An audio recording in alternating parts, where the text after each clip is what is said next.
Administrem aí. Vocês mandam. Só dou aula aqui. 1, 2, meia aí. Boa tarde, pessoal. Tudo bem com vocês? Mais uma aula aqui do IF no Enem. Tem muita falta de estar aqui com vocês nessas lives do YouTube. Então, vamos para mais uma aula. Desta vez com Marcela Amorim, que inaugurou, não foi, as lives no YouTube. E vamos ter bastante assunto hoje. Boa tarde, pessoal. Tem algum aviso antes, Helder, para o pessoal? Mais uma aula aqui do IF no Enem. Sim, eu queria lembrar que as inscrições do Sebrae foram prorrogadas até amanhã. Então, quem ainda não montou a equipe, não perca a chance, não fique de fora dessa, que é uma experiência muito boa para a carreira acadêmica de vocês e para a vida também, porque as experiências a gente leva para a vida. E é isso, não percam, é até amanhã, vai ter premiação para os 3 primeiros colocados e o primeiro lugar ainda vai poder se hospedar e hospedar uma empresa na Trevo. Então, não fiquem de fora aí, se inscrevam. A gente já compartilhou lá nos stories e eu vou compartilhar de novo hoje para vocês não perderem essa chance. E é isso. Vamos para a aula lá. Obrigado, Helder. Obrigado, João Batista. Obrigado, Carlos André. Eu vou só reforçar aí as palavras de Helder, né? É uma experiência fantástica essa questão do empreendedorismo, essa questão da parceria do IFRN com o Sebrae. E tudo isso soma para o seu crescimento. Então, realmente são oportunidades que a gente não pode deixar de passar, tá bom? Então, quem puder se inscrever, se inscreve. A gente precisa aí de uma quantidade mínima para a gente poder realizar o evento, está bem pertinho de fechar, e com certeza, todos aqueles que participam, eles realmente, eles aprovam sempre essa ação do IFRN com o Sebrae, e como disse o Helder aí, é uma experiência única, muitas das vezes. Bom, pessoal, boa tarde, espero que todos estejam bem. Estamos mais uma vez aqui, unidos, para mais uma aula, agora aula de geografia, né? Como o Carlos falou, nós inauguramos na verdade, a primeira aula do projeto deste ano foi a minha, que geralmente é a minha, que a gente abre ali, e a primeira do YouTube também, né? Que só tem sido possível por causa da presença desses alunos aí. João Batista, Helder e Carlos, que tem sido, assim, um apoio fantástico para que a gente possa levar essas aulas até vocês. Tá ok, pessoal? Bom, eu vou projetar aqui o material. O material está aparecendo aí, pessoal? Tá sim, professor. Beleza. Então, como o Carlos falou, tem muita coisa e realmente a gente tenta aproveitar ao máximo esse momento para a gente ver o máximo de assunto. Claro que não é possível, né? Mas a gente vai tentando aí vasculhar o que a geografia nos apresenta. A escolha dos conteúdos é uma escolha combinada, geralmente com o professor que divide comigo, que é o professor Wilson, e aí a gente deixa sempre ele à vontade, ele opta pelos conteúdos, e a gente vai assumindo outros conteúdos. A gente vai trabalhar um pouco essa parte física da geografia, essa parte da questão da estrutura geológica, agentes do relevo, e a questão climática, falando de El Niño, mudanças climáticas e climograma. Inclusive, El Niño, na última aula que nós tivemos, nós mexemos com ela aqui. Eu trago para vocês uma questão da prova do Enem Digital de 2020, né? Lembrando que desta vez agora nós não vamos ter as duas, né?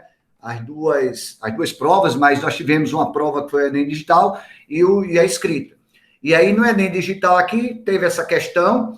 Aí, uma questão como essa, você vai observar, tem sempre aí um textozinho, a gente vai procurar sempre, como dizia a professora Beatriz numa das aulas dela, vamos escanear o texto, vamos procurar coisas que nos interessam, que nos ajudam a responder a questão, tá?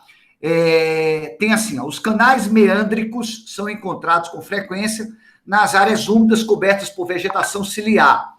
O que é vegetação ciliar? Vegetação ciliar é a vegetação que margeia o rio, é a vegetação que vai ficando na margem. Na hora que eu devasto essa vegetação ciliar, eu estou possibilitando que as margens do rio caiam para dentro do rio, a areia vá para dentro do rio, e aí eu vou assorear o rio. Descrevem curvas sinuosas, harmoniosas. Aqui é uma dica, curvas sinuosas, harmoniosas e semelhantes entre si. Várias são as condições essenciais para o desenvolvimento dos meandros. Outra dica, meandros, camadas de detritos de granulação móvel, coerentes, firmes e não soltas, gradientes moderadamente baixos. Gradiente moderadamente baixo, um relevo mais baixo, fluxos contínuos e regulares, cargas em suspensão e difundem em quantidade mais ou menos equivalentes. Aí eu pegando um texto desse, eu vou atrás de algumas palavras que me dão dicas. E eu encontro aqui algumas expressões, curvas sinuosas, harmoniosas, desenvolvimento dos meandro, né? Aquela coisa daqueles meio caminho, né? De curvas, gradientes, relevo baixo. Aí vem a questão. A drenagem fluvial apresentada desenvolve-se, em qual ambiente topográfico, em qual tipo de relevo? Ambiente topográfico, topografia, pessoal, relevo. Aí ele diz, esse tipo de rio que tem meandros, que tem meandros aqui, que tem curvas sinuosas, ele vai desenvolver-se em vales encaixados, ou seja, entre áreas bem altas, escarpas íngremes, ou seja, um relevo bem íngreme acidentado, depressões absolutas, eu preciso saber que forma de relevo são essas. Daqui a pouco a gente vê planícies sedimentares, cordilheiras montanhosas. Então, esse tipo de rio com curvas sinuosas, ele ocorre em um desses tipos de relevo. Tá? Então, vamos mostrar para vocês algumas coisas interessantes aqui. Primeiro, a questão da classificação dos rios com relação à drenagem do rio. Vocês estão vendo do lado esquerdo aqui, como se fosse uma parte de uma bacia hidrográfica. O que é uma bacia hidrográfica? Bacia hidrográfica é um conjunto de rios, é uma área banhada por um conjunto de rios, onde eu tenho o rio principal, está aqui o rio principal do meio, aí eu tenho esses rios medianos aqui, que a gente vai chamar de afluentes, e eu tenho rios menores, são os subafluentes. Então, a bacia hidrográfica é toda essa área que é banhada por esse conjunto de rios. Um exemplo, a bacia do rio Amazonas, dizem que tem aproximadamente 7 mil rios. O rio Amazonas é o seu rio principal, e tem vários rios, né, que são seus afluentes.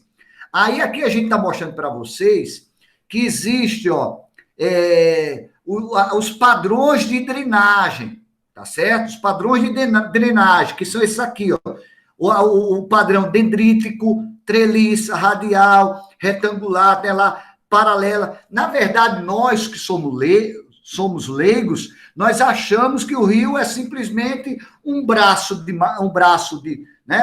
um córrego e alguns braços ali interligando. Mas, na verdade, o pessoal que estuda hidrologia, ele, através de fotografias aéreas, imagens satélites, ele consegue identificar esses traçados, E esses traçados são chamados de padrões de drenagem.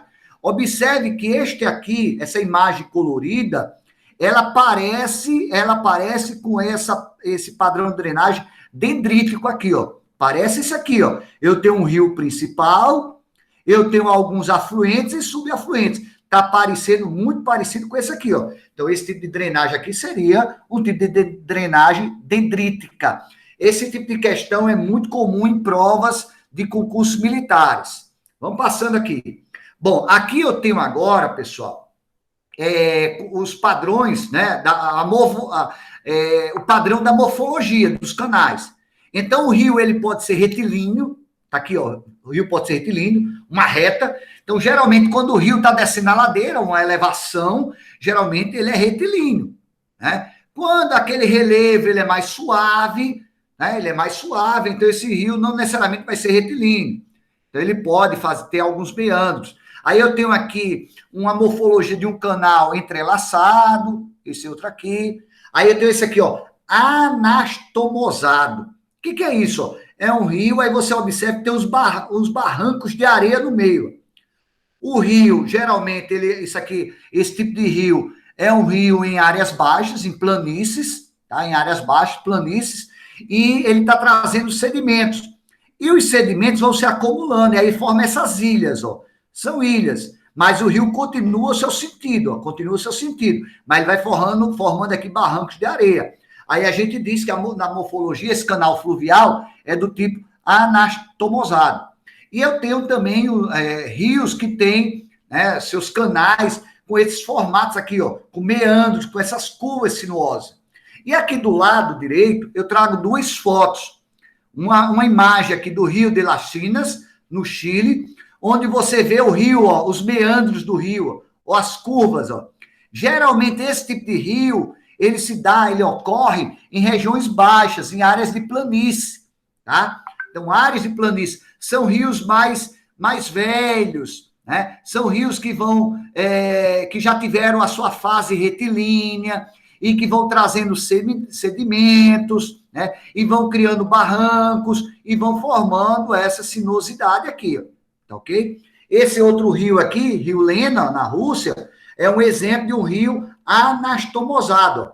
Você vê aqui as imagens roxas, sendo aqui a drenagem do rio, e vê os barrancos brancos, tá? Então, observe que a questão, ele fala desse rio aqui, ó, de las Chinas, que é exatamente esse dos meandros, como diz lá a questão.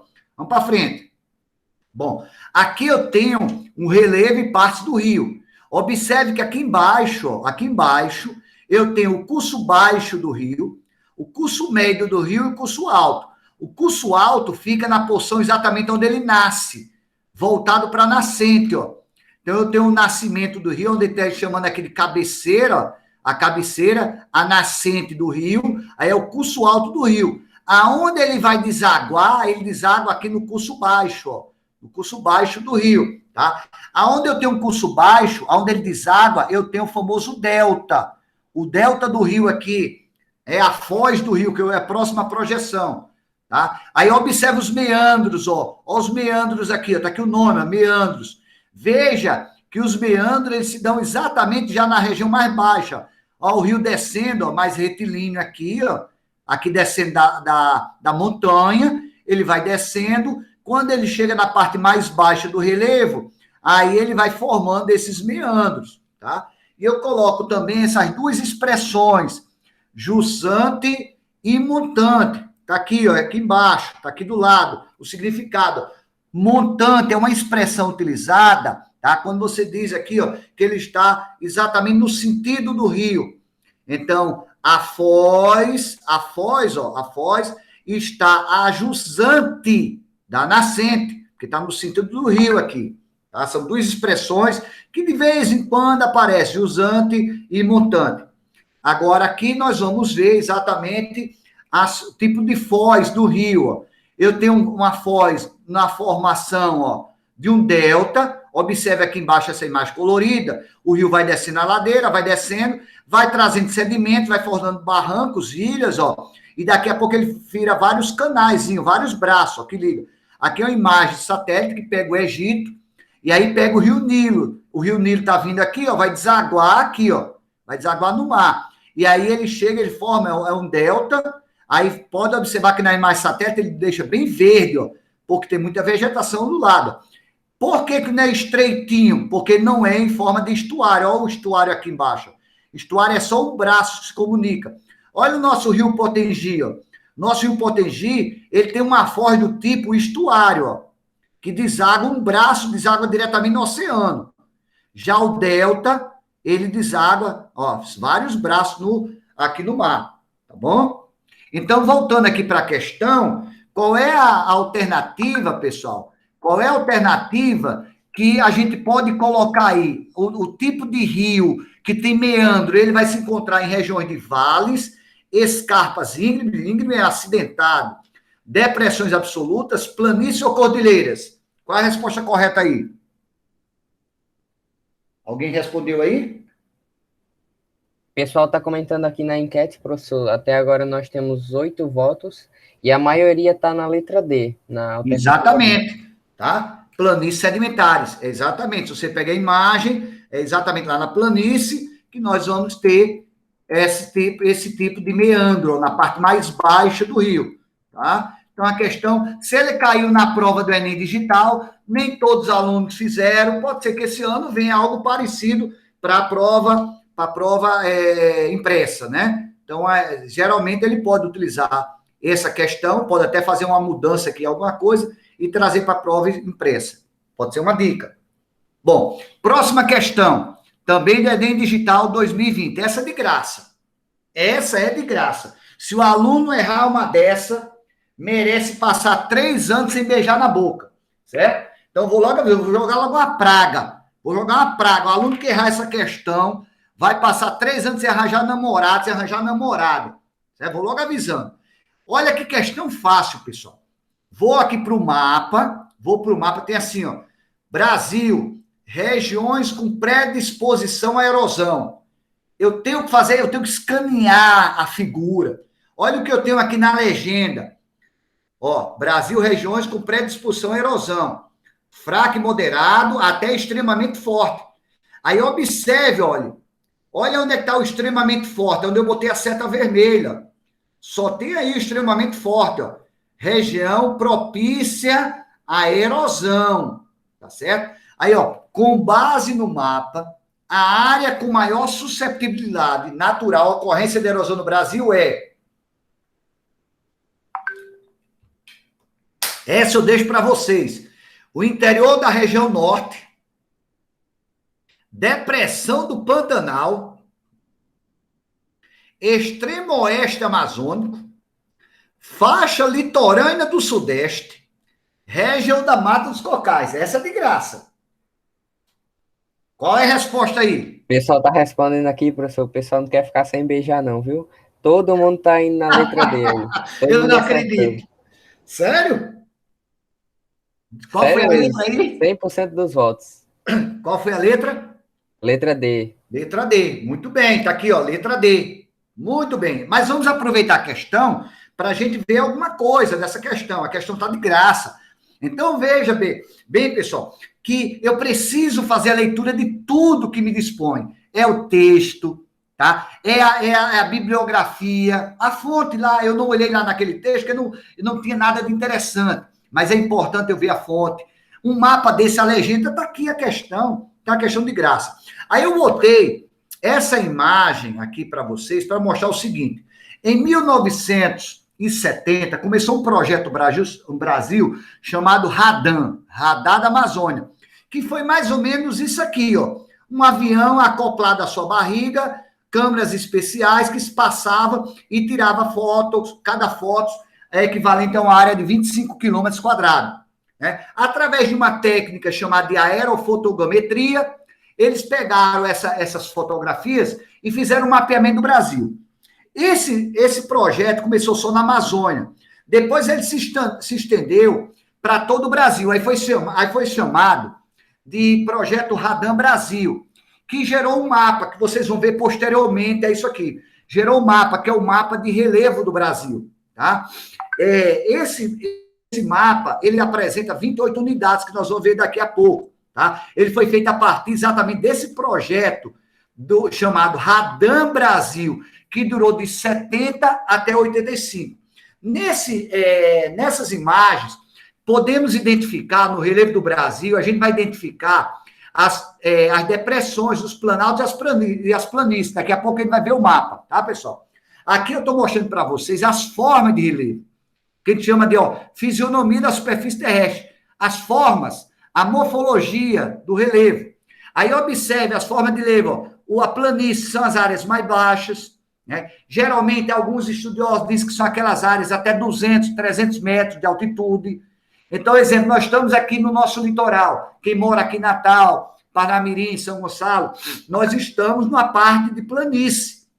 Na parte de planície. Aí tem os planaltos, geralmente são áreas mais altas, acima de 300, 500 metros de altitude, vai até 800 metros, mais ou menos. O planalto é uma área mais acidentada. Já tivemos várias questões de vestibulares, inclusive do Enem, que pergunta qual é a principal diferença entre o planalto e a planície. Lá vai, ó, lá vai. A principal diferença está na altimetria. A planície são áreas mais baixas, planalto são áreas mais altas. E no processo erosivo e de sedimentação. O planalto sofre mais erosão, desgaste das rochas. As rochas serão desgastadas e serão carreadas para as áreas mais baixas, onde elas irão se sedimentar, pessoal. Então, aqui, ó, o planalto são áreas mais altas e predomina o processo de erosão. Nas planícies, são áreas mais baixas e predomina o processo de sedimentação. Aí veja que eu tenho as depressões, são áreas deprimidas, ó, entre duas áreas acidentadas. Aí veja que eu tenho o nível do mar, ó, o nível do mar. Então, quando eu tenho uma depressão absoluta, é uma depressão abaixo do nível do mar. Ó. Mesmo estando lá dentro do continente, essa depressão é considerada absoluta, porque está abaixo do nível do mar. Exemplo do Mar Morto, é uma depressão absoluta. Aí você vem aqui para dentro, ó, aí eu tenho outra depressão, aqui é a depressão relativa, que está acima do nível do mar. Aí eu vou agora para a forma de relevo submarino, ó. Forma que é do lado esquerdo, forma do relevo submarino. Quero chamar a atenção de dois nomes, dois. Plataforma continental, cuidado, ó. Plataforma continental. Eu estava vendo com vocês as formas de relevo continental.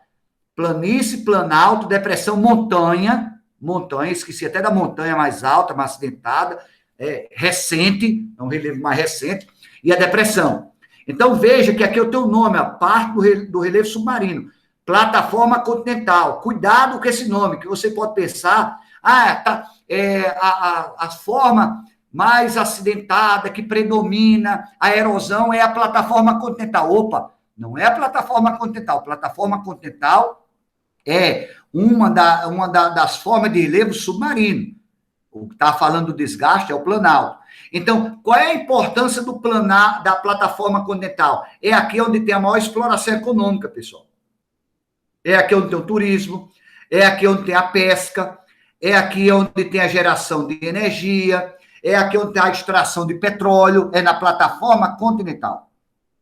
E a outra área mais que eu queria destacar para vocês são as regiões abissais, ó. São as áreas mais profundas do oceano. As fossas marianas, lá no Oceano Índico, lá. Aí você tem lá, fossas marianas, é mais alto, é mais profunda do que o Monte Everest. 11 quilômetros de profundidade, tá? E aqui eu tenho um relevo, que eu falei para você, o mapa de relevo. Aquele projeto, esse projeto Radam Brasil, através da aerofotogrametria, gerou esse mapa aqui, ó. Observe, são 28 unidades. Ai, meu Deus do céu, vou ter que decorar isso. Não. Segundo o Jurandir Rosa, ele teve em Natal, em 99, 2001. Se eu não me engano, eu estava no dia lá, na UFRN, na apresentação dele. Não é para o aluno decorar isso. É para ele saber que no Brasil existe aqui, ó, planaltos, está aqui, ó, planaltos, depressões e planície. Planaltos, depressões e planície. Qual as formas de relevo que predominam no Brasil? Olhando por aqui. Qual é a forma de relevo que predomina no Brasil? Predomina no Brasil os planaltos, olha aqui, ó, os planaltos e as depressões, em termos de área. Em termos de área, predomina planalto e depressão. As planícies, ó, Rio Amazonas, no litoral, aqui na região de Tocantins, ó, e aqui na região do Pantanal, e aqui um pedacinho no sul, tá ok? Eu botei umas estrelinhas aqui do lado, mostrando quais são as formas de relevo mais cobradas em provas. Aí eu tenho uma 2, ó, Planalto e Chapada da Bacia do Parnaíba, aqui, ó, 2, ó. Aí coloquei aqui os 5, ó, Planaltos Residuais Norte Amazônico, o 5 e o 6, ó. 5, ó. 5, tá aqui os 5, ó. Planalto do Amazonas, 6. Aí tem o 7, desculpa, Planalto e Serra do Atlântico Leste e Sudeste, aqui, ó. Aonde tinha exatamente aquela questão, onde você tem um relevo mais acidentado, relevo muito acidentado, muita chuva, o homem desmata para construir barraco, aí vem para baixo, né? Então, a gente vê desmoronamento de morro muito aqui nessa região, tá ok? E aqui o 10, ó, o famoso Planalto da Borborema, que interfere no clima do Nordeste, Planalto da Borborema. Das depressões, eu destaco aqui a 19, ó, depressão sertaneja, aqui, ó, que fica entre o Planalto da Borborema, tá? E o Planalto da Bacia do Parnaíba, ó, 19, ó. 19, essa aqui, ó, na região do sertão nordestino, é uma grande depressão. Temos planaltos no sertão, temos, mas a maior parte do sertão nordestino é uma área deprimida, depressão. E as planícies destaca do Rio Amazonas, o 23, ó. Destaco aqui o 26, tá? O 26, que é... desculpa, aqui o 26, que é do Pantanal, ó. 26 do Pantanal, e o 28, 23, 26 e o 28, que é a planície Tabuleiros Litorâneos. Aqui nós estamos nesse aqui, ó, pessoal. Quem é de Natal, quem mora aqui no litoral, a gente está exatamente nessa planície, ó. A nossa região é uma planície, nós ficamos exatamente nessa forma de relevo aqui, ó, planície Tabuleiros Litorâneos, tá bom? Então, vocês acertaram a questão 2, vamos para a questão 3. Até aí, alguma dúvida, pessoal? Alguma dúvida, meninos? Qualquer coisa, chama. Comentário no chat até agora, professor. Professor, beleza. Terceira questão do Enem. O Enem PPL, das pessoas privadas de liberdade. Vocês sabem que tem pessoas que são presas, pessoas que praticam atos, até adolescentes que têm aquelas medidas socioeducativas, e eles não podem sair para fazer o Enem. Aí existe o Enem para eles. Na verdade, as questões é um banco de questões que o INEP tem. Aí, naquele ano, ele pegou essa questão e mandou para o Enem PPL. Não é porque ela é mais fácil, não. Pelo contrário, não tem isso não, pessoal. Ela pode vir no Enem Digital, pode vir no Enem PPL, pode vir no Enem que vocês estão fazendo. Tá? São questões de um banco só.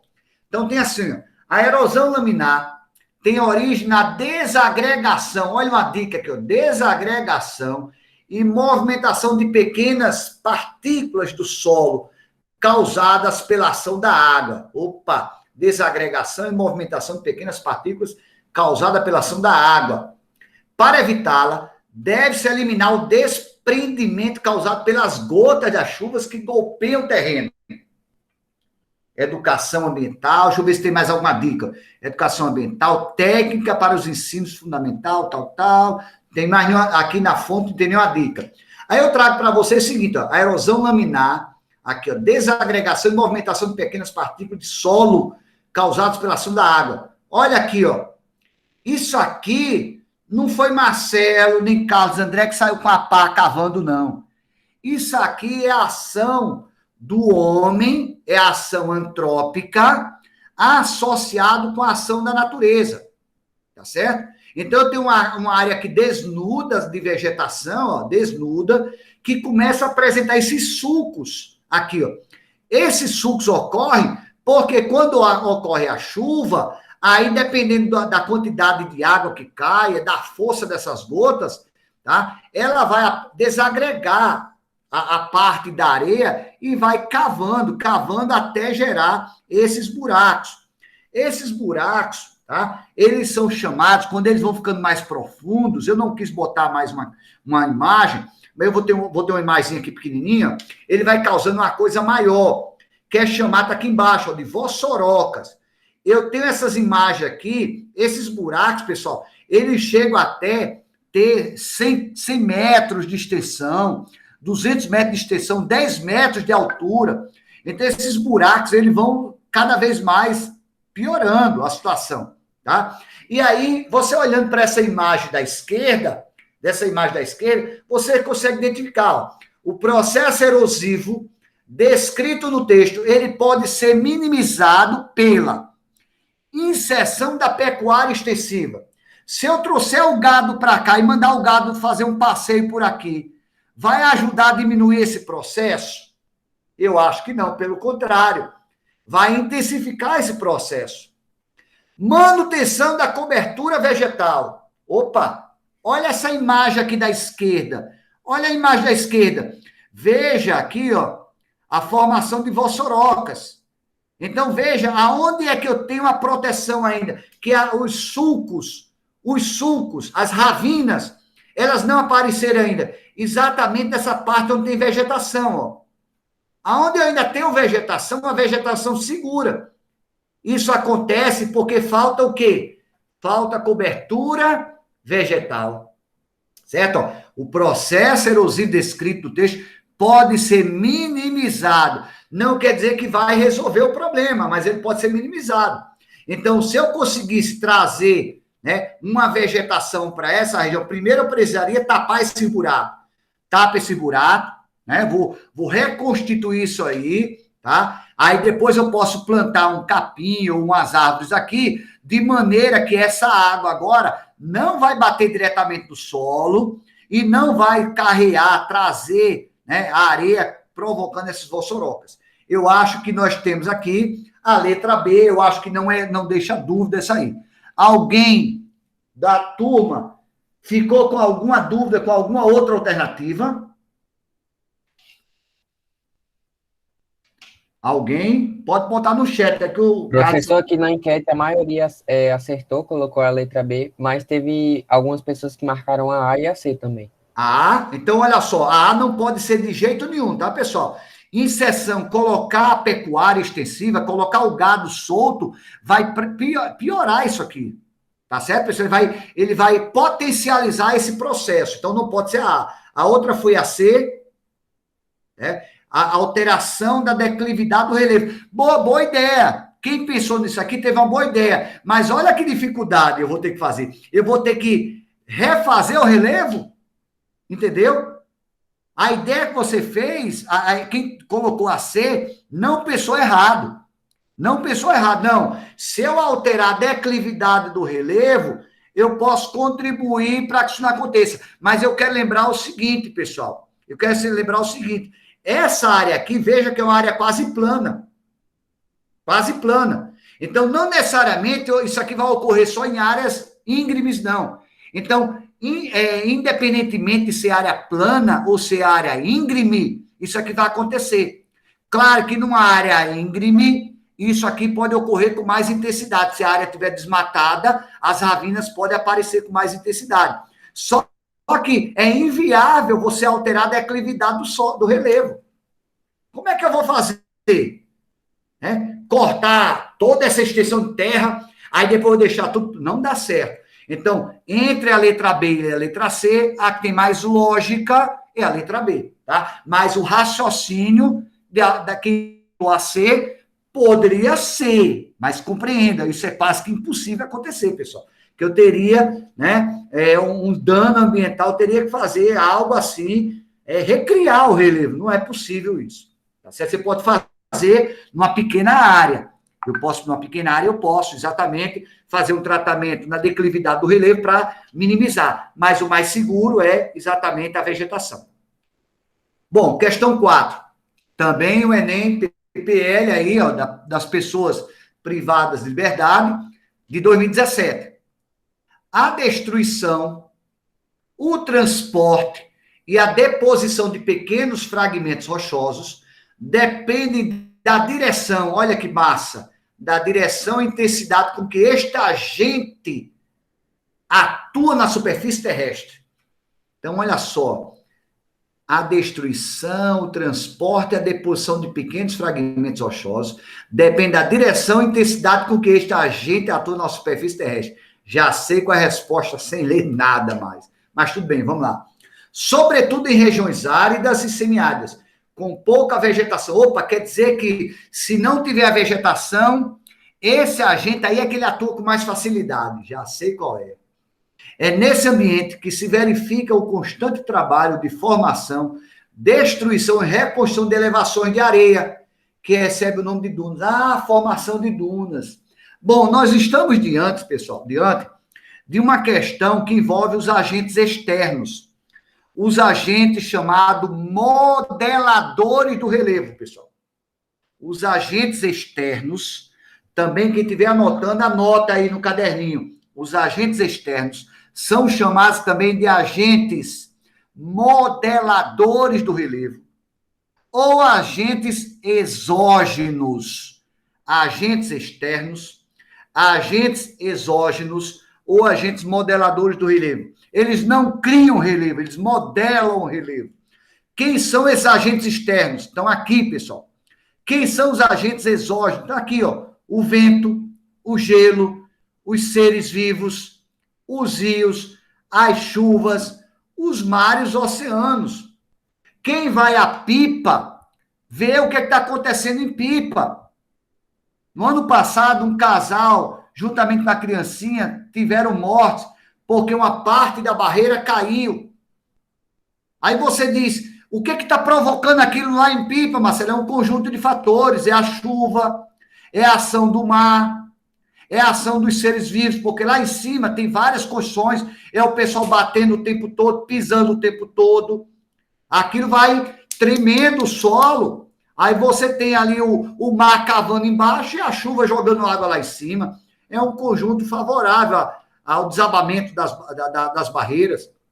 Tá? Essa aqui, tá? Essa aqui eu já botei. Essa aqui também vale os 3 anos. Eu não sei se alguém colocou no chat a resposta, né? Mas se não colocou, se errou, quem errou essa questão merece uma pizza durante 3 meses, 2 horas de pizza, segunda a sexta, tá certo? Então, aqui é de graça, eu tenho aqui a ação da ação dos ventos. Aí eu vou mostrar para vocês a formação da duna, ó. Ó como é que se forma uma duna.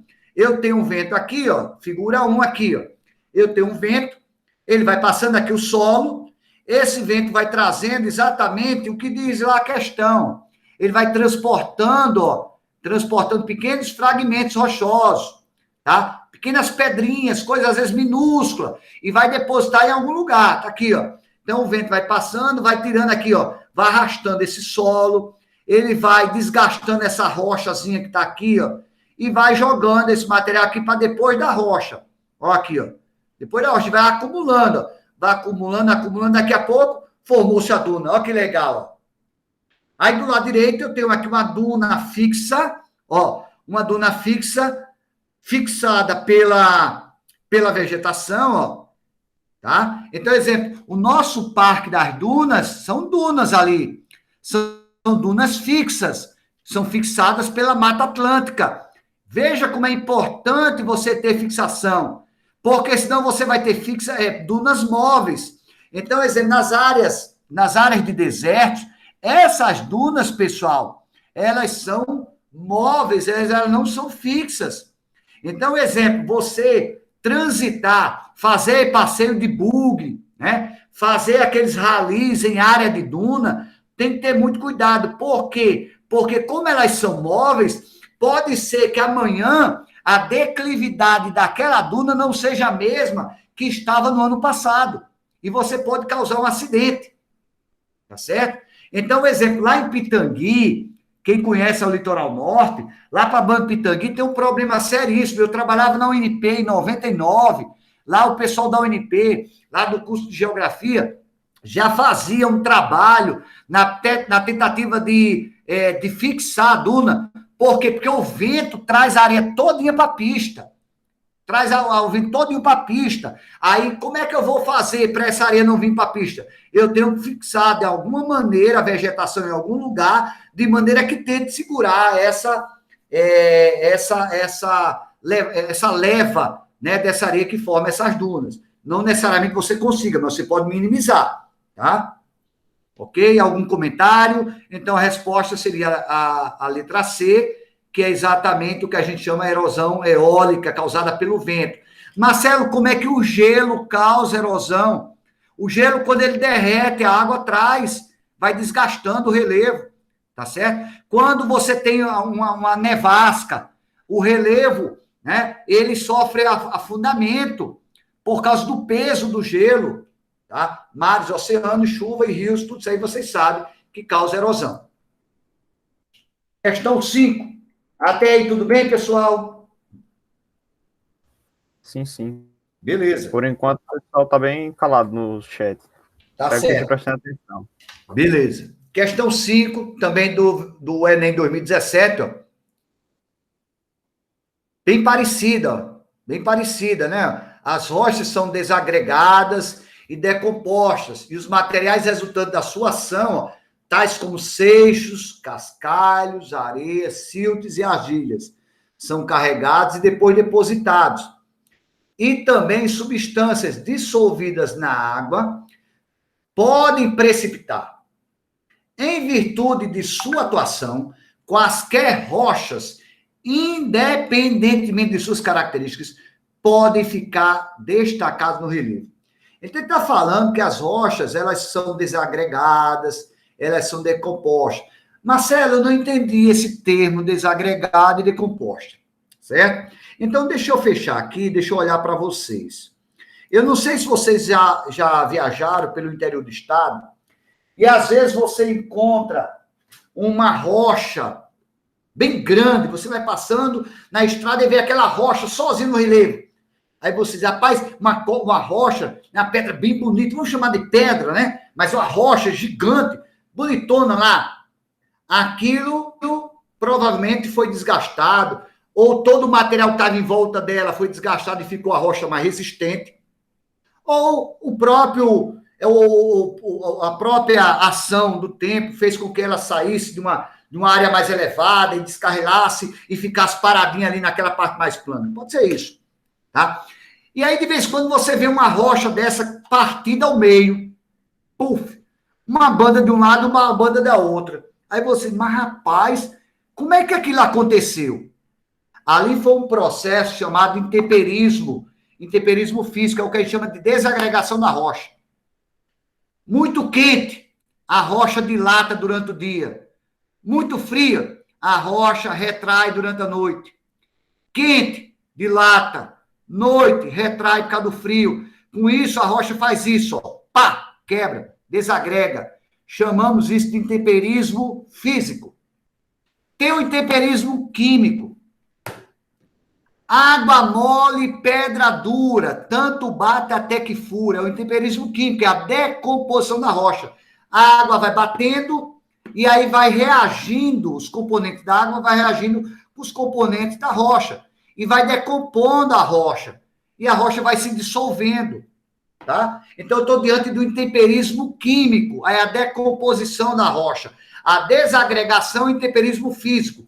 Essa desagregação é muito típico em áreas secas, no sertão, é muito típico. Em regiões úmidas, como é a nossa, é muito mais comum a decomposição da rocha, o intemperismo químico, tá, pessoal? Professor, não. A gente teve um erro de conexão, o Carlos caiu, então, só um momento, eu vou chamar o pessoal para cá. Tá bom.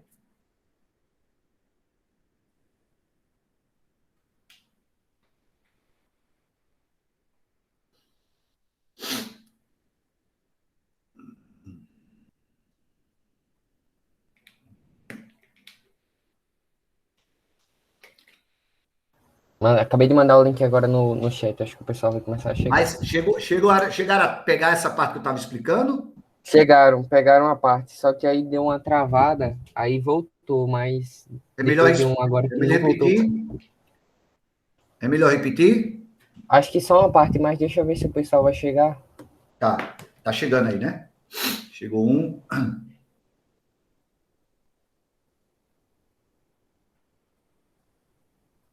Estela entrou, Pedro, Felipe.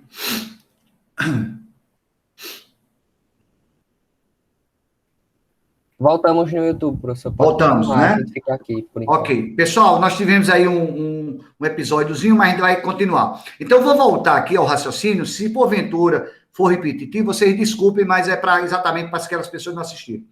A gente está falando aqui de uma coisa chamada intemperismo. Daqui a pouco eu dou um conceito para vocês aí. A gente tem um exemplo, no sertão nordestino, é muito comum o intemperismo físico. O intemperismo físico é a desagregação da rocha. Está aqui a rocha, aí a temperatura elevada faz com que ela se dilate, à noite ela retrai porque é mais frio. Então, nesse vai e vem da rocha, ela desagrega, ela quebra. Então, houve a desagregação da rocha, que nós chamamos de intemperismo físico, tá, pessoal? Esse é o intemperismo físico.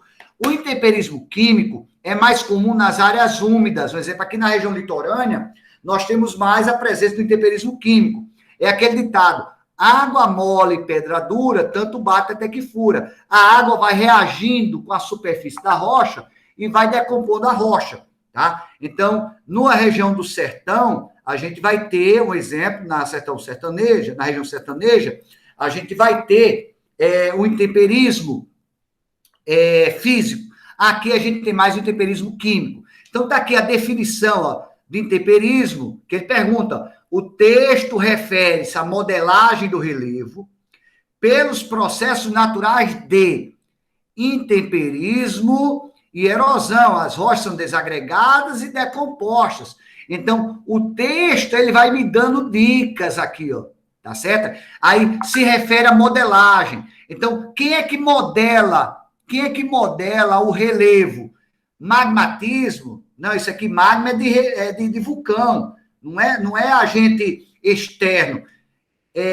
Intemperismo, ok? Vulcanismo, opa, é agente interno isso aqui, ó. Eu estou falando, isso aqui é agente externo. Agente externo, intemperismo, erosão. Letra C tá ok, ó. D é agente interno, que vocês vão ver daqui a pouco. Não pode ser essa. Recristalização, não pode ser aqui.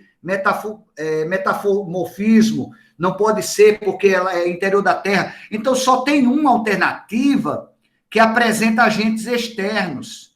E aqui os agentes externos aqui entram na concepção do intemperismo. Processo ou conjunto de processos combinados, que pode ser químico, físico ou biológico, de desintegração ou degradação e decomposição das rochas, causados por agentes geológicos diversos, junto à superfície da costa terrestre. Erosão, processo geológico de desgaste da superfície terrestre. Então, isso só pode acontecer mediante o intemperismo e a questão da erosão. Ok, pessoal? Então, o intemperismo físico e químico, aí a gente fica fácil, porque praticamente isso aqui está associado, deixa eu voltar aqui, está associado a intemperismo e erosão. Eu acho que travou novamente, não foi? Ou é impressão minha? O meu está travado aqui. Sim, professor, infelizmente a internet de Carlos está um pouco instável. Mas okay. O pessoal está aqui e a gente vai postar a gravação depois. Tá, eu estou vendo aqui que só está um 10 agora. Né? Caíram, eles vieram para cá não, né? Vieram, estamos com 17 aqui. Ah, então beleza, então tá certo. Então a gente pode continuar. Para a gente não deixar ninguém para trás, vamos todo mundo junto. Tá? Ótimo. Era exatamente o número que eu vi ali. Bom, pessoal, então aqui nós temos a questão 5 respondida.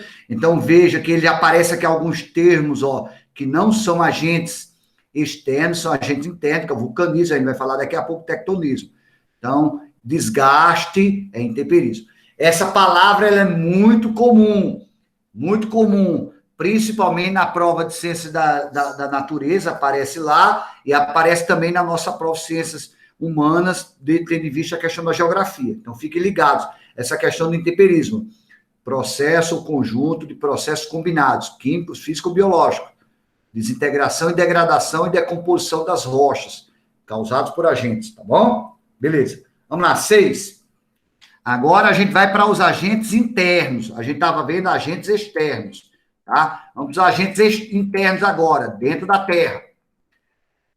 O Enem 2017, do pessoal de Libras, tá? A questão do Enem também, do banco de dados do Enem. Essa questão pode ser que ela volte amanhã para uma outra prova, numa prova do Enem, não foi aberta a todo mundo. De repente, ouço uma explosão, espanto. Num instante, todos estão na rua. Espetáculo alucinante. O topo do Vesúvio, opa, esse nome não é estranho. Eu me lembro que tem o nome de um vulcão, acho que é na Itália, se eu não me engano, chamado Vesúvio, tá? Aí, ó, havia-se partido em 2. Uma coluna de fogo escapa dali. Logo depois é agitação. Em volta começa a desabar uma chuva de projéteis. Pedras pomes, é aquela pedra que o pessoal gosta para passar nos pés, né, para tirar aqueles cascos. Tem gente que tem aqueles cascão no calcanhar, usa essas pedras pomes. De vez em quando eu tenho aqui, né? Aí de vez em quando você vai ali na calçada e passa o pé numa pedra boa, mas de vez em quando tem supermercado para vender. Lápide e às vezes pedaços de rochas. São rochas vulcânicas, esse lápide aqui. Fragmentos de rochas vulcânicas. Fragmentos arrancados do topo da montanha e da tampa que obstruía a cratera. A destruição da cidade, vamos pegar as palavras-chave aqui, ó, Vesúvio, uma chuva de projéteis, pedras pomes, ó, parece alguma coisa relacionada a vulcão, tá? Ó, no topo da montanha, parece ser vulcão. A destruição da cidade relatada no texto foi decorrente do seguinte fenômeno natural. Eita danado, e agora? Valendo aí mais 3 anos de beijo de boca. Vamos lá. Quero ver os gabaritos. Quando você tiver aí, me diga aí se o pessoal está respondendo. 3 anos de beijo de boca. Se não acertar, tá lascado, meu amigo. Essa é fácil. Qual é a resposta O aí? pessoal nessa tá com medo, professor, realmente. Ninguém respondeu até agora. Ah, agora carregou aqui. Temos 4 votos, mas o pessoal tá dividido entre A, B e D. Mas A, a B e maioria D. foi na letra B. B de bola, né? Muito bem. Emissão de material magmático, tá? Emissão de material magmático, magma. O magma, que é o vulcão, ó, que é a estrutura de um vulcão, tá certo? Aqui tem a que ele chama de câmara magmática, aqui embaixo. Aí o magma, o que é o magma? O magma são rochas diluídas, que estão lá aqui, ó, nas profundezas da Terra, que são expelidas pela alta temperatura e pela pressão. Ela empurra esse magma vai procurar aqui, no meio da elevação, algumas fragilidades para ela infiltrar, ó. Ela pode sair por aqui, mas o mais comum pela pressão é sair, é como se você tirasse a tampa da Coca-Cola. Pega a Coca-Cola e mexa, né? Se você não, quando você tirar a tampa, ela, puf, sai. Tá ok? Então, o magma, que é exatamente a rocha em processo de fusão. Eu estou diante aqui, pessoal, do que a gente chama de agentes internos. Agentes internos são 3. Os terremotos, também chamados de abalos sísmicos, vulcanismo e tectonismo. Um detalhe, pessoal. Os agentes internos são chamados de agentes endógenos. Agentes endógenos. Os agentes externos são chamados de agentes exógenos, agentes de fora. Agentes internos, agente de dentro, agentes endógenos, de dentro. Ou criadores de relevo. Esses agentes internos também são chamados de agentes criadores do relevo. Então, eu posso elaborar uma questão com essas 3 expressões, ó. Agentes criadores do relevo, agentes internos ou agentes endógenos, que são esses 3, ó. Terremotos, vulcanismo e tectonismo.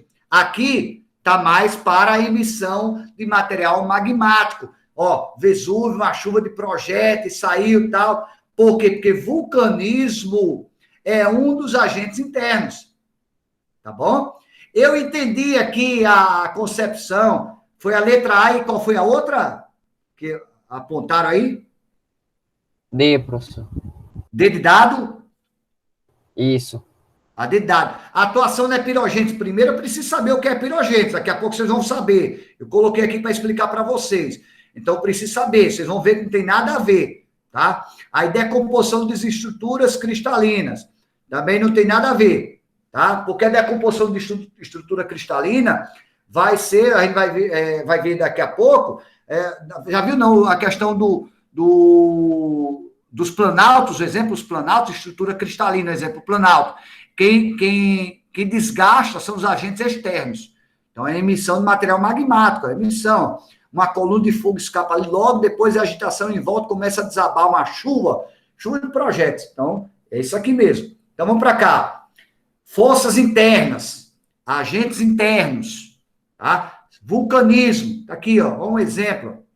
Esse material o magma, ele é expelido do interior da Terra, chega à superfície. O que vai acontecer com esse magma? Ele vai endurecer aqui, ó.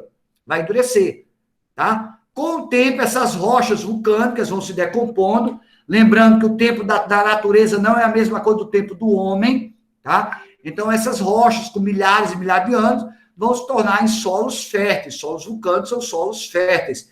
Isso com milhares e milhares de anos. Nós temos os abalos sísmicos, ó. Vulcanismo e abalos sísmicos, são os terremotos.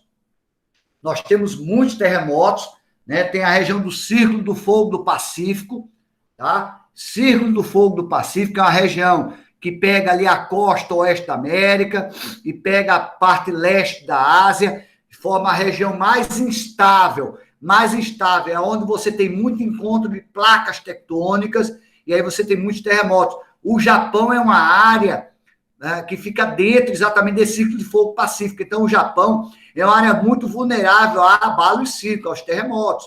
Então, aqui nós tivemos, em 2011, o famoso terremoto de Fukushima, que gerou um tsunami, e esse tsunami ele acabou trazendo outro grande problema, que foi a explosão da usina de Fukushima. Tá aqui um exemplo, o barco dentro do continente, o barco aqui do lado direito.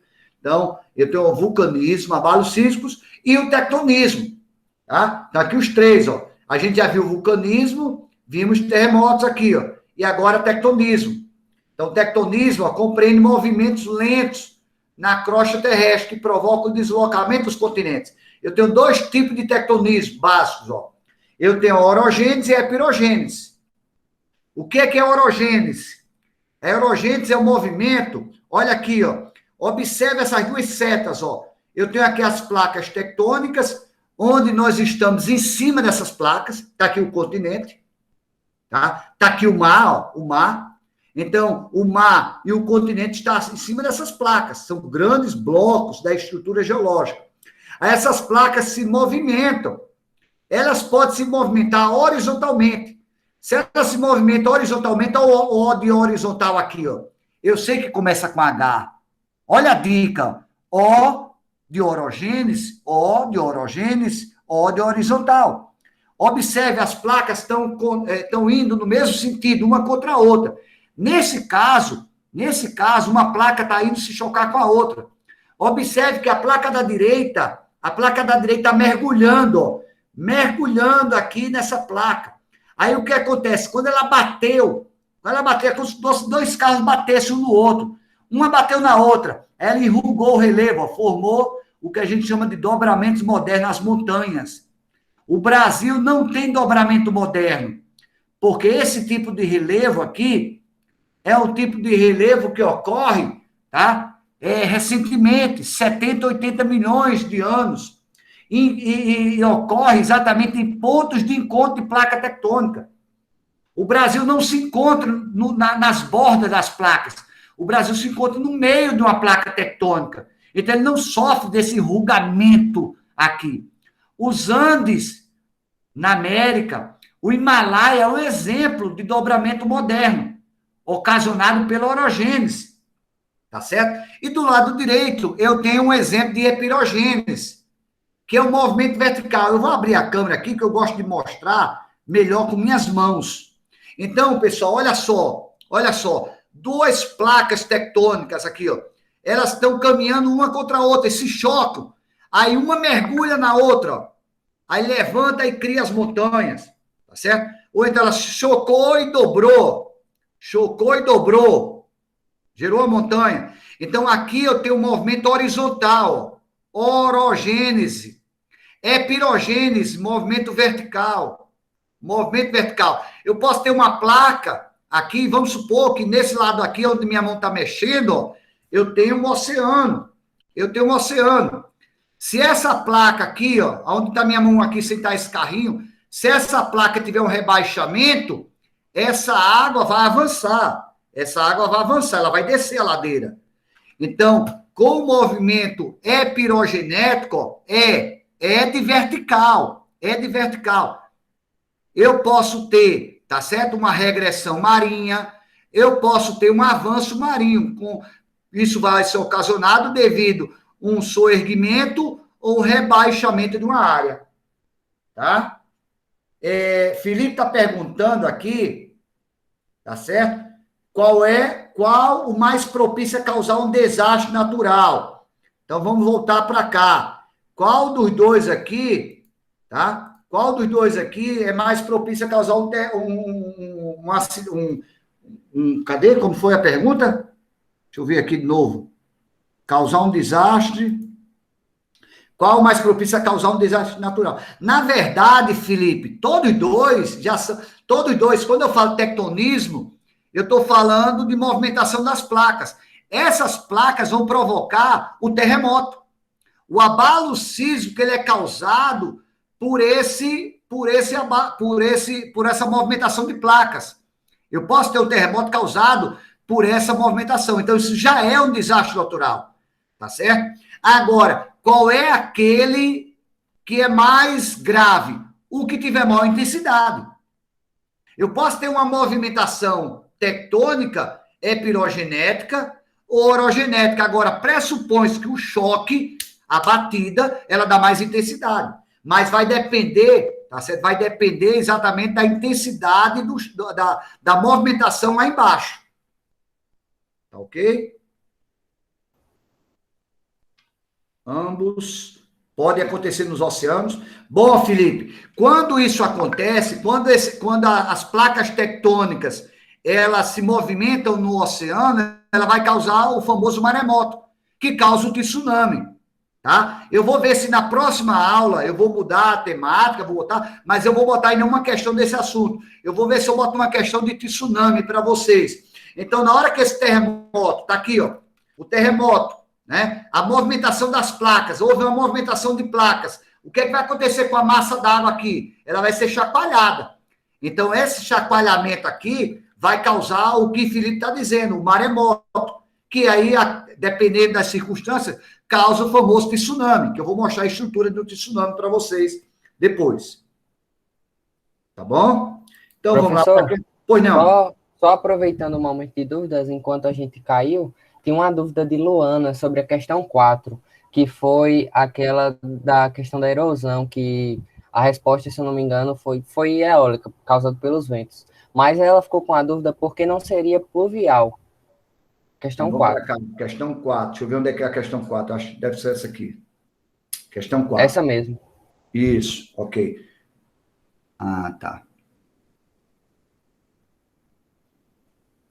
Olha aqui a dica aqui, ó. Depende da direção e intensidade com que a gente atua na superfície terrestre. Da direção, é o vento. Intensidade. Entendeu? Então, quando ele fala da direção aqui, ó. Deixa eu ver aqui, ó. Quando ele fala da região árida, ó. Região árida e semiárida. Aí já descarta aqui a parte da chuva. Certo? Pergunta se está tudo ok, se ela entendeu agora, Carlos.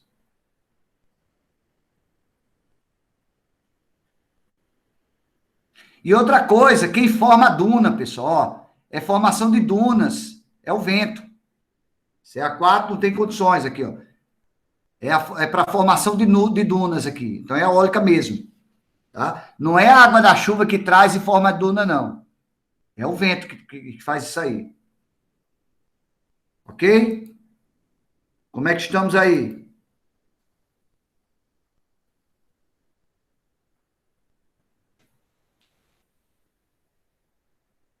E aí, Carlos? E o Helder, como é que tá? Marcelo?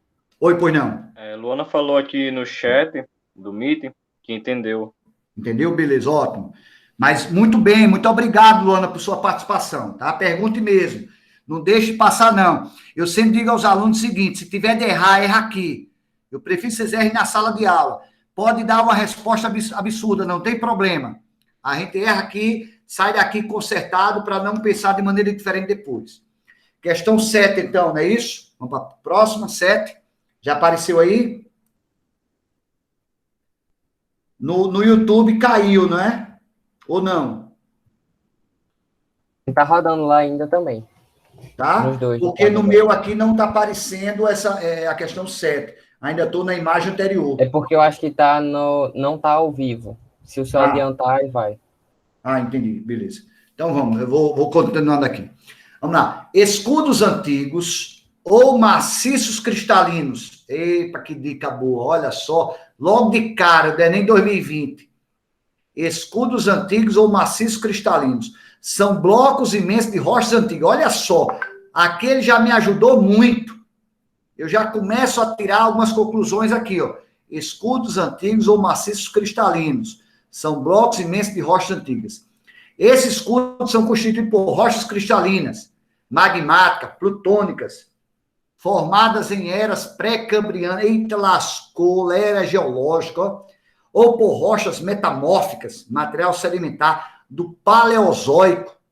São resistentes, estáveis, porém bastante desgastadas.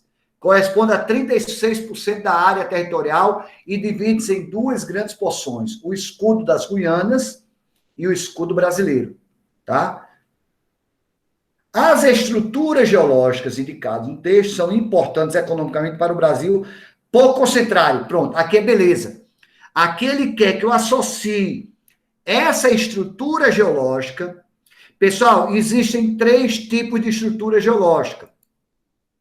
Existem 3 tipos de estrutura geológica. Prestem bem atenção, que eu vou perguntar para vocês. Dobramentos modernos. Aonde você tiver montanha,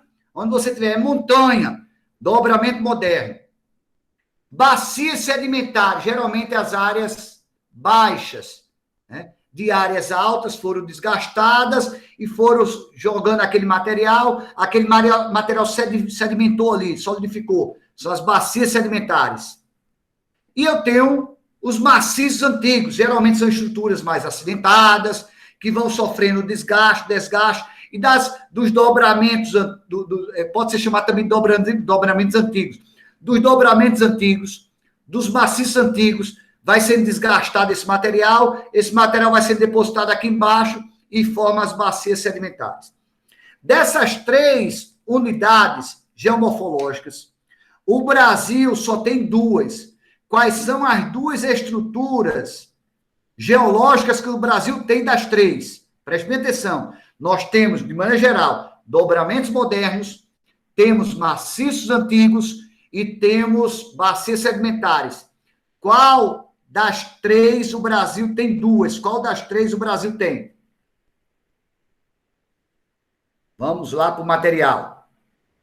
Já vou colocar aqui para aparecer. Aí aqui destacou várias coisas que para mim interessa, tal, mas essa questão você não vai responder com isso. Só ele dizer aqui, escudo cristalino, eu preciso associar esse mapa aqui, ó, de recursos minerais.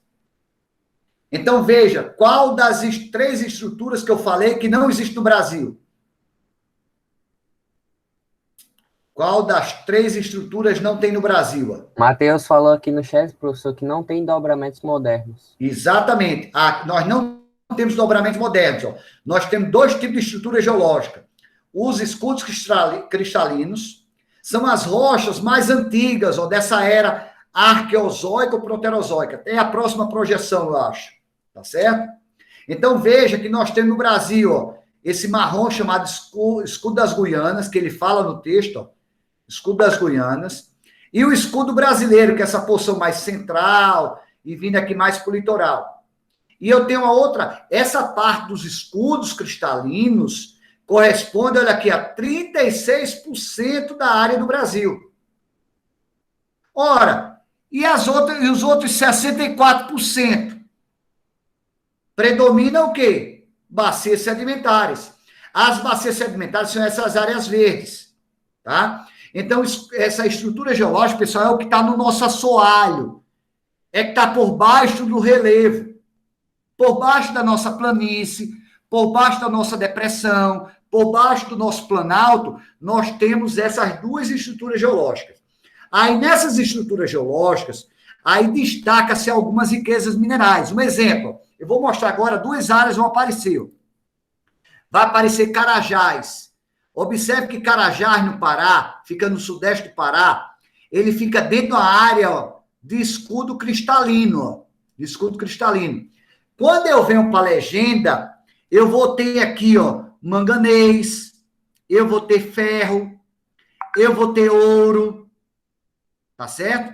Eu vou ter bauxita, que produz o alumínio. Então, isso aqui, ó, Carajás, é rico em recursos minerais, ó.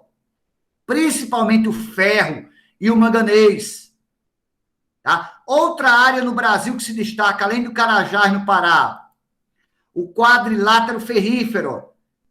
Observe que essas 2 áreas, que são ricas em recursos minerais, elas estão em áreas de escudos cristalinos. Você não encontra petróleo, pessoal, aqui, ó. Você não encontra petróleo em escudo cristalino.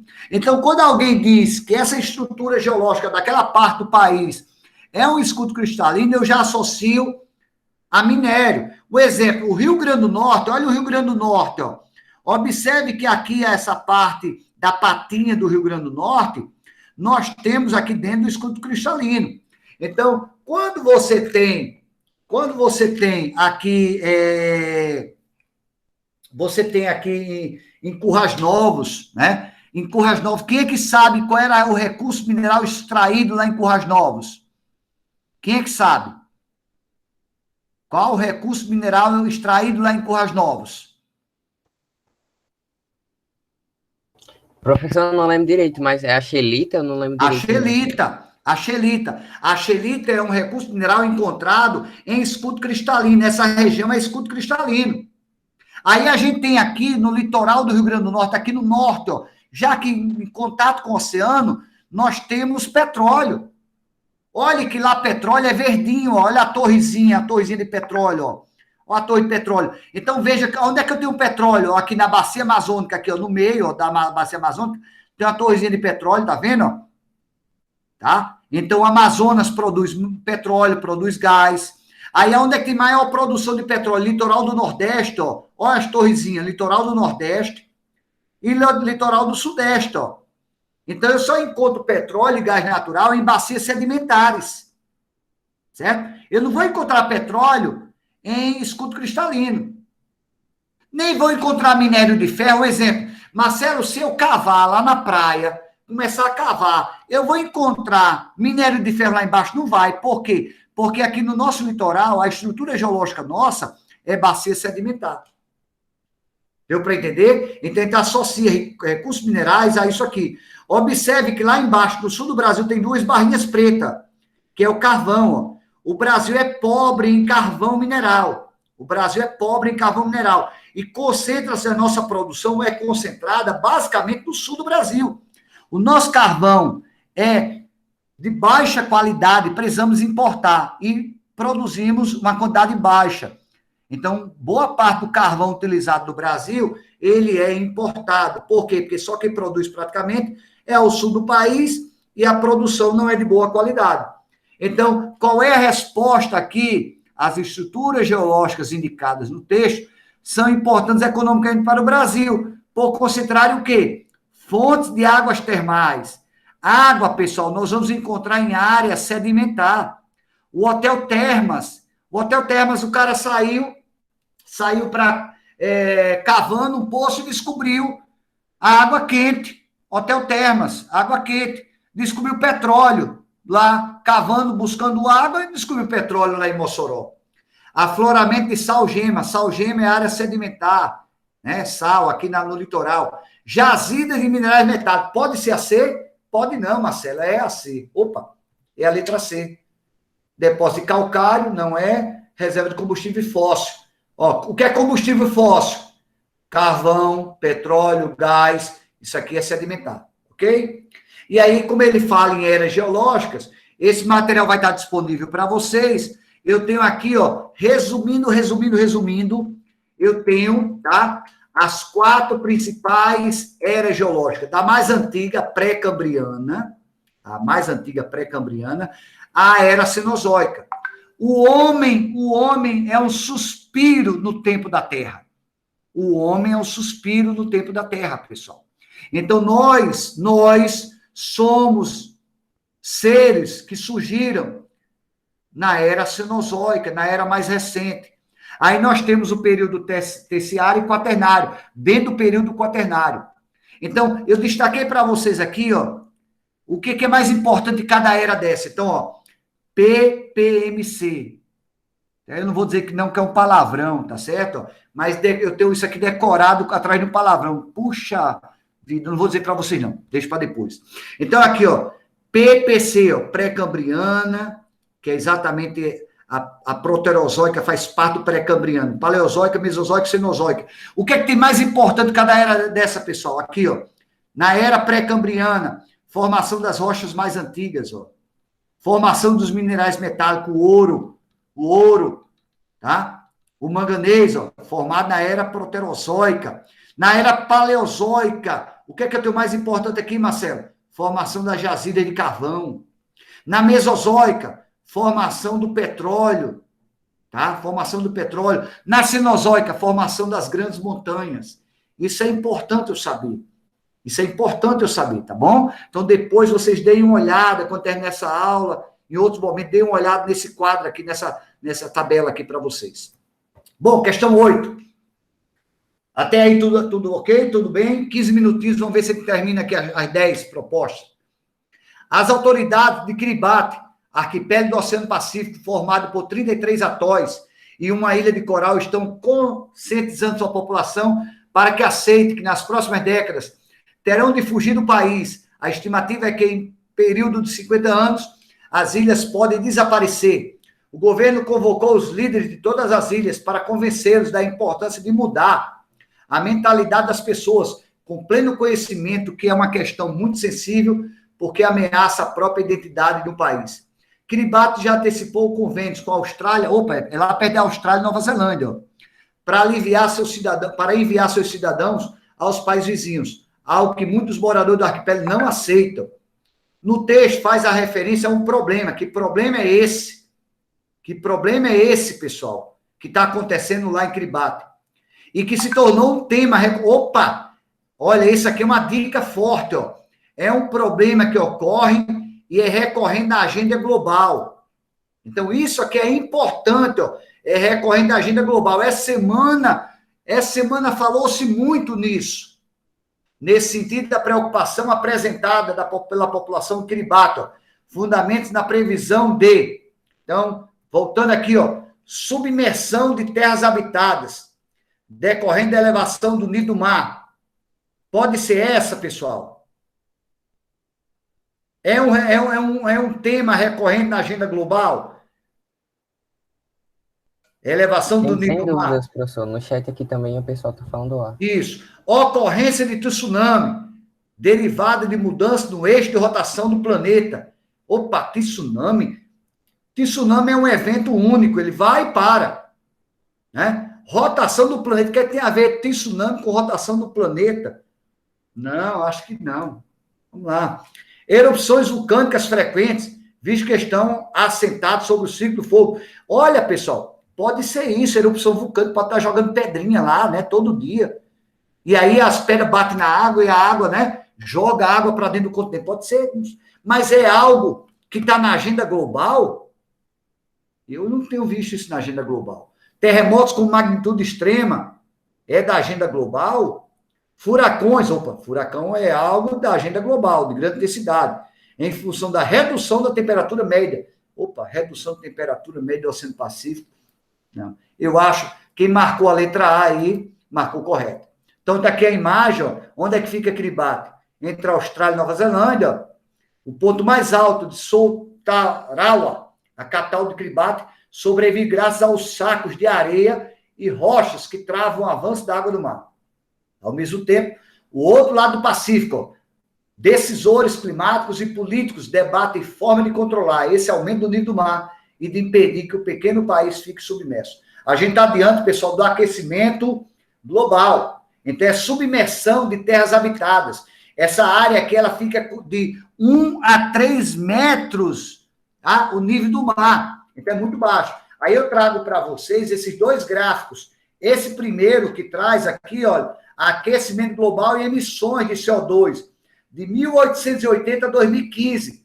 Olha aqui, ó, temperatura são as barrinhas, emissão de CO2, ó, emissão de CO2. Então, observe que a partir da década de 60, principalmente, ó, na verdade, essa temperatura começa a subir aqui, ó, ela começa a subir por aqui, ó, né? Começa a subir por aqui, em 1930. Aí, quando chega mais ou menos por aqui, ó, a temperatura, olha aqui, ó, a temperatura começa a subir drasticamente. Então, observe que aqui, ó, a temperatura anda paralelo com a emissão de CO2.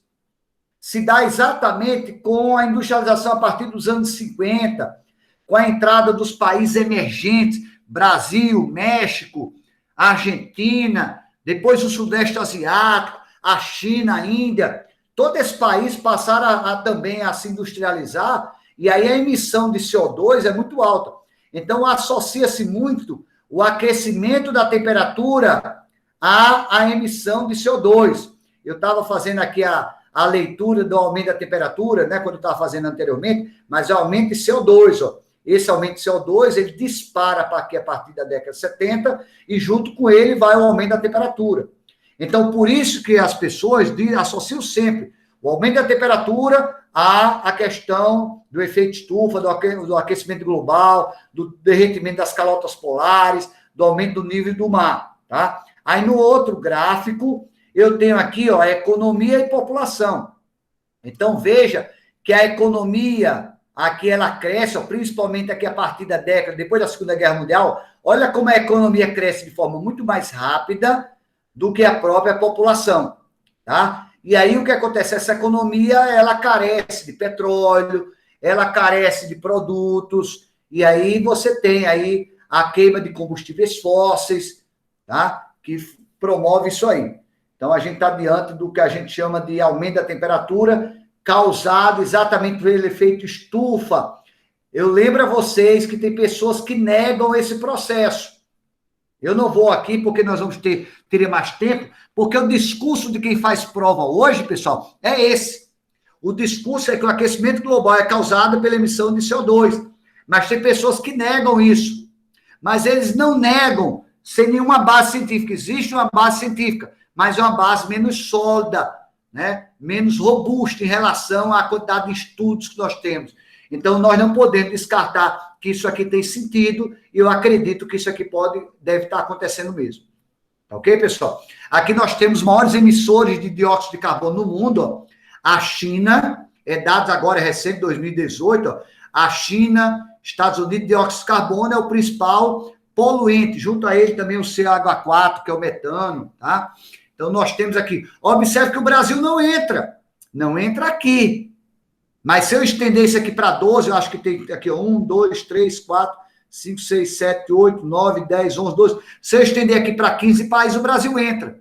Só que um detalhe, a China, o principal problema é a queima de combustíveis fósseis, ele queima muito carvão para geração de energia. No caso do Brasil, o Brasil é um grande emissor de dióxido de carbono, está entre os 15 maiores, mas o maior problema no Brasil são as queimadas, pessoal, são as queimadas no Cerrado, as queimadas na floresta amazônica, tá?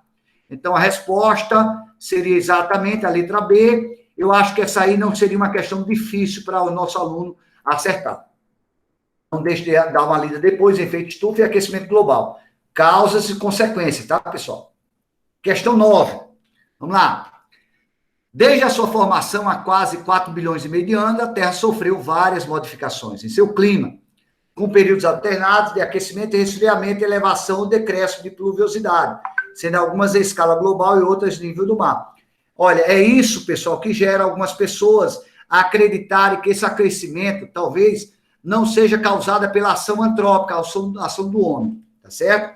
Então, por quê? Porque tem vários ciclos de aquecimento e resfriamento. Mas vamos tratar aqui de aquecimento global.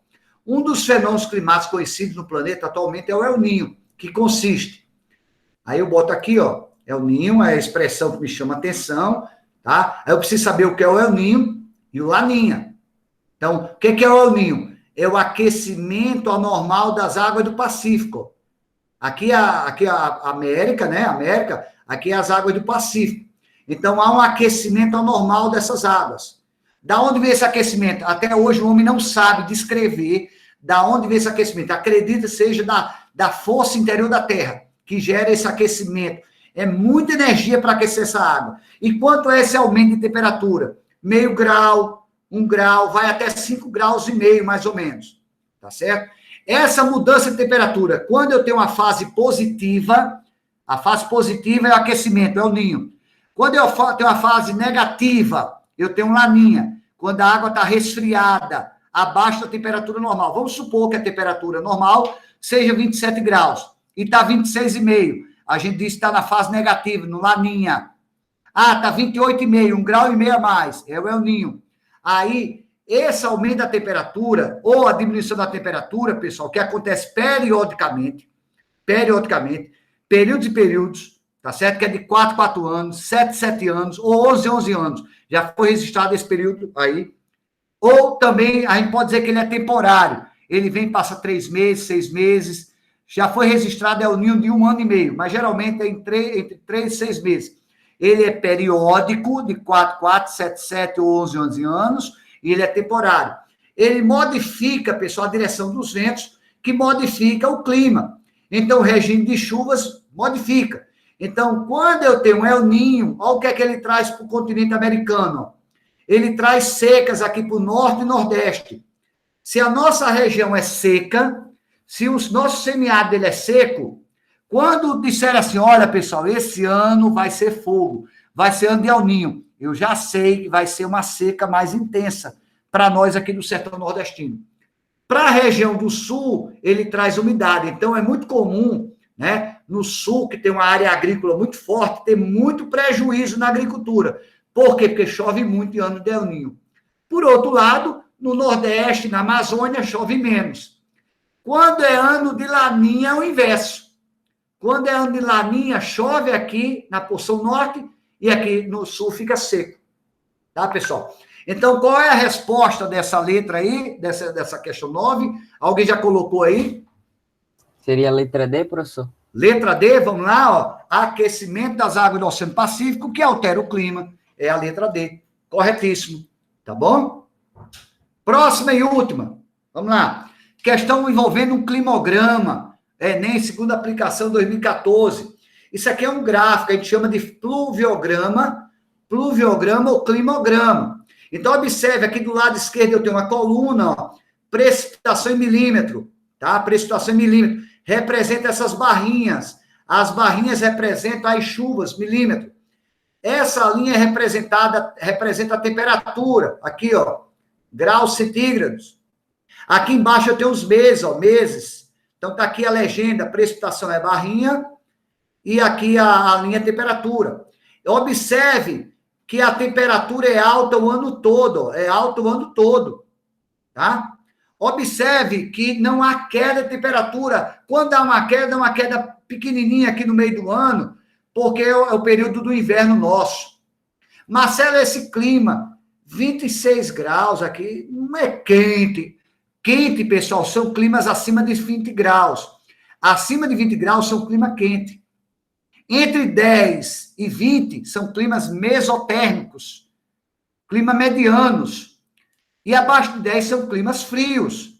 Então, exemplo, se o seu... ontem, vamos supor, fez 22 graus ontem à noite aqui, fez frio demais. É frio para nós, pessoal. 22 graus, tem aluno que está morando no sul que está rindo da gente. Entendeu? Então, ele pergunta, ó, a relação entre precipitação e temperatura apresentada indica tratar-se de um clima. Eita! Aí eu tenho que entender como é que é o climograma, como é que são os climogramas. Aí eu tenho uma dica, por exemplo, o clima tropical, ele tem duas estações bem definidas, que é o verão, que é os meses iniciais. Eu vou botar aqui para frente, porque senão vai acabar o tempo da gente. A resposta aqui, ó, vai ser equatorial, com ocorrência de chuvas em todos os meses do ano, ó, com temperaturas mensais elevadas e amplitude térmicas anuais baixas. Então, veja aqui, ó, a ocorrência de chuva chove o ano todo, ó. Até aqueles meses que chove menos, ó, mas chove no mínimo 50 milímetros, que é muito. É muito chover 50 milímetros. Mas para a região norte, tem meses, ó, que chove 300 milímetros. Tem meses que choveu 300, aqui 250. Quando eu somo tudo isso aqui, deve dar em torno de 2.000. Tem local que dá 2.000, tem local que dá 2.500, 3.000 milímetros. Então, ó, equatorial com ocorrência de chuvas, chove todos os meses, com temperaturas mensais elevadas, ó, sempre acima de 20 graus, acima de 25. E amplitude térmica baixa. O que é amplitude térmica? Diferença da temperatura máxima e mínima. Temperatura máxima deve ter sido essa, ó, 28 aqui, ó. Temperatura mínima aqui, ó, próxima aqui a 24, tá? Lembre-se que isso aqui é uma média. Aí eu vou mostrar para vocês os climogramas. Então, esse aqui, ó, tá aqui, ó, as setinhas mostrando os meses, tá? Mostrando os meses, mostrando a quantidade de chuva e mostrando a temperatura aqui. Olha as linhas. Olha o clima equatorial. Veja que esse aqui, ó, já é diferente, ó. Já é diferente, ó. Mas eu tenho que analisar tudo. Veja que a linha da temperatura já faz umas curvinhas, mas é sempre, ó, é sempre quente, ó. Caiu aqui um pouquinho, por quê? Porque aqui nós temos aqui o inverno, temperatura mais baixa, tá? Sem problema. Mas veja os picos, ó. Os picos aqui, ó, em novembro, dezembro, ó. Aqui em janeiro para março, tem uns picos aqui, tá? De temperatura. Aí veja que chove muito, ó, todos os meses chove. Aí no clima tropical, No clima tropical tem duas estações bem definidas, ó. O verão, ele é quente, ó, tá aqui alta a temperatura, e úmido. O inverno, ó, cai a temperatura, a gente diz que ele é frio, mas não é também esse frio, ó. Mas chega aqui, ó, a temperatura cai, e ele é bem seco, ó, quase não chove. Então, duas estações bem definidas. Verão quente e úmido, inverno frio, um frio entre aspas e seco. Tropical de altitude parece muito com o tropical, ó. Cai bastante a temperatura é mais menor. O clima tropical nosso, aqui no litoral nosso, ó, concentração das chuvas no meio do ano. Lá em Brasília, que é o clima central do Brasil, Brasília é seco, ó, meio do ano, é seco em Brasília. Quem já foi a Brasília, vê na televisão, incêndio direto do Cerrado. Aqui é chuvas, ó, meio do ano é chuvas. Clima tropical litorâneo ou tropical atlântico. O semiárido sempre quente, ó, com baixo índice de chuva. E, por último, aqui o subtropical, que é o mais fácil de identificar. Ele é úmido o ano todo, é igual o equatorial, ó, chove o ano todo, porém, essa curva aqui bem acentuada da temperatura. Essa curva bem acentuada da temperatura é que me entrega. Então, a resposta aqui só pode ser a equatorial. Se nós formos olhar, alguém marcou alguma outra letra para a gente encerrar? Não, professor, quem marcou essa daí mesmo. Ah, beleza, então ótimo. Então vocês foram fantásticos aí, tá? Então deixa eu parar aqui, deixa eu voltar para olhar para vocês. Então a gente encerra 18h52, eu gosto do horário, né? Então eu agradeço demais a presença de vocês, estamos nessa luta, tá? O sucesso de vocês é a alegria da gente, pessoal. Então pode contar, eu quero agradecer imensamente a esses meninos aqui, Maria das Graças, Helder, né, João Batista e Carlos André, que estão nos ajudando muito a levar essas aulas até vocês, tá? Então, um beijo a todos vocês. Eu permaneço aqui na sala mais 1 ou 2 minutinhos. Se alguém quiser tirar alguma dúvida, pode ficar à vontade. Obrigado. Professor, Rebeca tem uma dúvida. Ela perguntou, tanto o El Ninho quanto a Laninha geram mudanças climáticas e algum traz benefício? Olha, todos eles vão trazer mudanças no tempo, né? A gente chama no tempo, no clima, porque vai passar ali, sempre acontece isso, né? Então, se acontece de 4 em 4 anos, se 7 anos, 11 anos, então faz parte do clima. Então, todos dois promovem mudanças climáticas, tá certo? Aí você diz assim, qual é o mais danoso? Qual é o mais danoso? Depende da área. Um exemplo, nós moramos aonde? No sertão nordestino. Desculpa, nós somos do Nordeste, desculpa. Nós moramos no Nordeste. Aí nós temos no sertão nordestino um grande problema, que é a escassez de água. Então, entre o El Ninho e Laninha, eu, Marcelo, Potiguar, eu desejaria que fosse mais anos de Laninha. Por quê? Porque no ano de Laninha, nós temos uma intensidade maior de chuvas para a nossa região.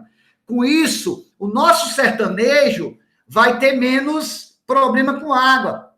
O Laninha traz isso, Fernanda Rebeca, traz mais água, traz mais lazer, traz mais peixe, traz mais alimento, traz fartura para o sertão.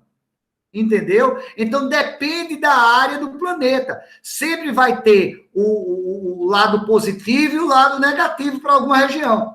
Ano de El Ninho aqui é ano de sofrimento. Tá certo? É ano de sofrimento, de mais sofrimento. Ano de Laninha, a gente tem sofrimento porque intensifica as chuvas aqui no litoral. Então, a gente tem um pouco de contratempo as chuvas no litoral. Mas vai chuva para o nosso irmão sertanejo, para o nordestino sertanejo. Beleza? Professor, para encerrar, a gente faz essa dinâmica de uma nuvem de palavras. A gente manda o link e o pessoal coloca as palavras do que achou da aula. E quanto maior a palavra, mais vezes ela foi citada. Então, excelente aí, foi mais de uma vez colocada. E o pessoal gostou bastante, várias notas altas aí. E essas foram as palavras que o pessoal colocou. Pessoal, e para dizer a vocês, olha, essa aula de vocês, parece, né? Parece para nós, é muito fácil, se eu chegar aqui nessa aula. Mas, uma ideia, essa aula de vocês, eu comecei a montar ela há 10 dias. Há 10 dias eu comecei a montar ela. Separei as questões, passei uma manhã, separei em 2 horas, separei as questões. Depois preparar. Então, cada professor que vier aqui, trate eles com o maior carinho. Eu sei que vocês fazem isso, porque isso estimula a gente a fazer sempre cada vez melhor por vocês. Tá bom? Um beijo no coração e a gente está aí para fazer o melhor por vocês. Obrigado a todos, até a próxima.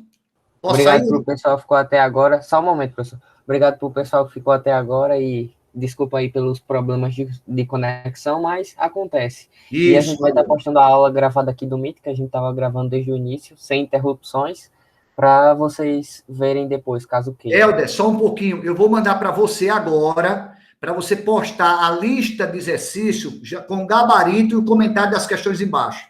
Tá? Porque eu mandei Ok, elas sem resposta. Porque aí você bota, porque aquele aluno perder, ele vai pegar. Tá? E vou mandar bom, também, e vou mandar essa. Não, vou mandar essa que eu botei os grifos nas questões. Vou mandar só a lista para você pode postar lá. Um abraço, um beijo. Obrigado. Só lembrando que o material já está lá anexado no Classroom, Eu vi, mas eu quero que você substitua, tá, Carlos? Bote a lista que eu vou mandar, porque a lista é com um gabarito agora, porque a outra está sem um gabarito, porque aí fica melhor para o aluno. Beleza? Valeu. Tudo bem. Tchau, pessoal. Até. Uma boa noite a todos. Até mais. Carlos, você vai postar a gravação? Posto sim. Vou Tá só bom, encerrar tá a bom. live e botar para baixar.